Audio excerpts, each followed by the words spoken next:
This is the Herd Line News.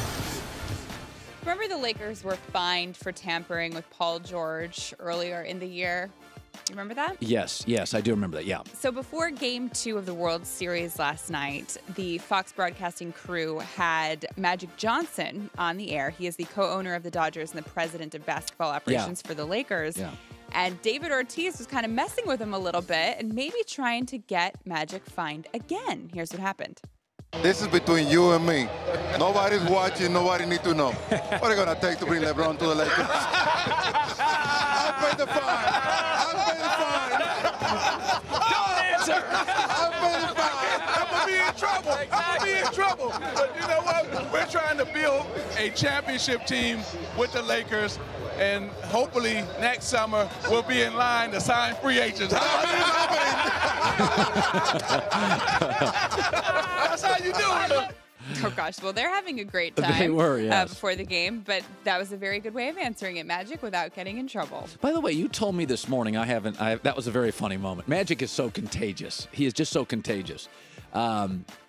That some people said, well, why isn't Magic at the Dodger game? Yeah, there are some people out there who I guess are upset that Magic hasn't been more present at the Dodger games during the playoffs. First of all, he was at game 1 when it was 140 degrees.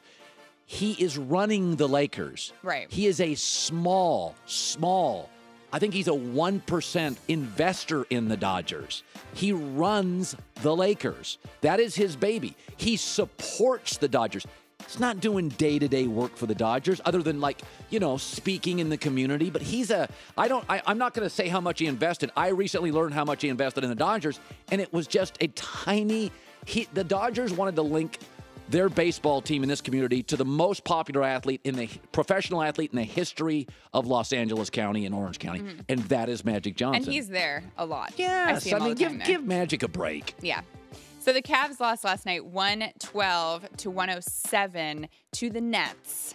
It was a pretty good game right up until the end. Got very close. And so afterwards, Ty Lue was not happy with the loss to the Nets. And he's going to make a reference here specifically to the fact that in the trade that they did with the Celtics for Kyrie, they got Brooklyn's unprotected pick. Right. Which gets worse the better the Nets do. Right. So just keep that in mind when you listen to Ty Lue ripping his own team. Like I told you before, these guys, NBA players, and if we don't contest shots and get out to the three-point line, they're going to continue to make them. We came into the game, we told them they're second in the league in attempts, and they're getting them up. Everyone's shooting threes. So we run around here worrying about getting the Brooklyn pick. They might want our pick. Well, that's a little excessive. I don't think that's going to really happen, but... how about we do just what you can to motivate your team? Yeah, how about we just don't pay a ton of attention to the regular season for Cleveland because they're just a bunch of new dudes, and kind of like the New England Patriots, the first month with all those new players, you're like, okay, it doesn't. Now they're figuring it out. This regular season for Cleveland, I'm telling you, man, they don't even get Isaiah Thomas a starter back for 3 months. This just means nothing to me. I don't think it means much to them. It doesn't. Either. I don't think it does.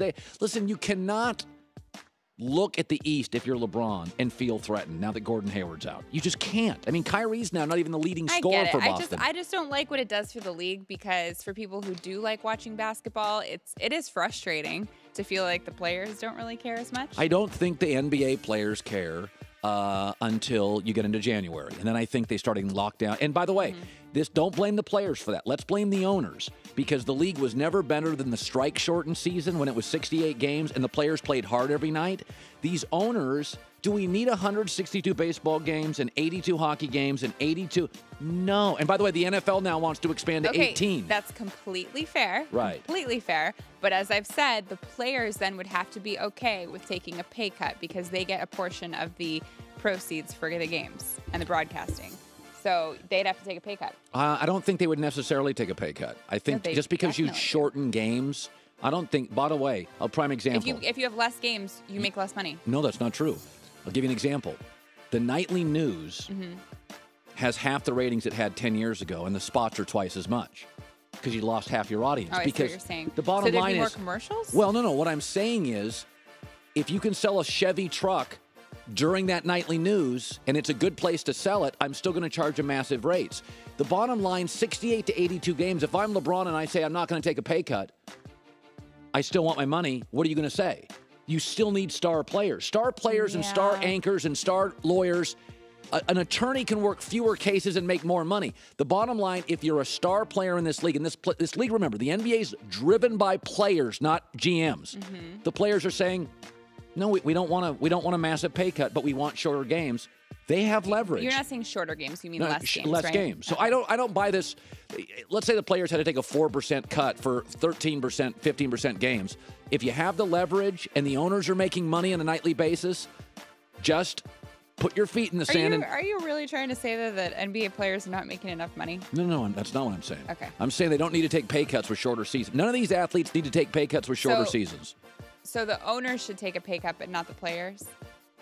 I'm not so sure the owners would take a pay cut because with fewer games, more urgency, more seats sold on a nightly basis. TV ratings go up, more TV revenue, nightly basis. I would like to see the math on this. Okay. And finally, LeBron last night played his 772nd game as a Cavalier, which now makes him the all-time leader in the franchise for games played as a Cav. Right. And he passed Zydrunas Ilgauskas for that. So here's him talking about that honor after the game. Pat night for the all-time record for games played for this franchise. What does that mean? That's the greatest thing ever. What does it mean? I'm available to my team.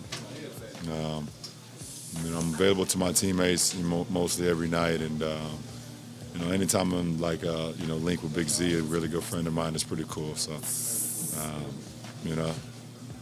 that's pretty much it. Yeah, he's available most nights. Doesn't lose long stretches due to inactivity. That's what he is. That's largely what he is. That's all those records. Brett Favre, by the way, his records. Available most nights. That's when you look at all the injuries, it's really rare. Look at Dwayne Wade, how many injuries. Doesn't it come across better if it's us that says that and not him? Yeah, it doesn't. Again, it's a star-driven league. They are stars. Listen, it would be great if Kanye West didn't have an ego and Justin Timberlake didn't have an ego. You're right. You have to have some ego and real confidence to be actors. Look at any industry where it's star-driven.